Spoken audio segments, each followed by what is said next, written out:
विषय कसा आहे, अपेक्षा आपण जास्तीत जास्त दुसऱ्या लोकांच्याकडून ठेवतो. म्हणजे त्यानं हे करावं, त्यानं ते करावं, त्यानं माझ्या मर्जीने करावं, बरोबर आहे ना. त्यापेक्षा आपण दुसऱ्याकडं अपेक्षा धरण्यापेक्षा आपण आपल्याकडं अपेक्षा धरलेली कधी पण चांगली.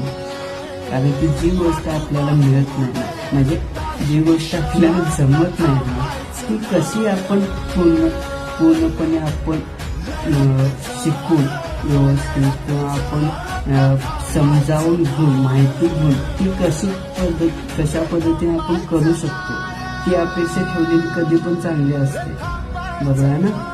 किंवा आपल्याला जे जमत नाही ते कशा पद्धतीने आपण दुसऱ्याला करून दाखवू शकतो, किंवा दुसऱ्यांना जे वाटते की आपल्याला जमणार नाही तीच गोष्ट आपण कशा पद्धतीने दुसऱ्याला करून दाखवू शकतो, ही कदाचित अपेक्षा धरलेली आपल्या स्वतःकडून चांगली, दुसऱ्याकडून अपेक्षा धरलेली, बरोबर आहे ना.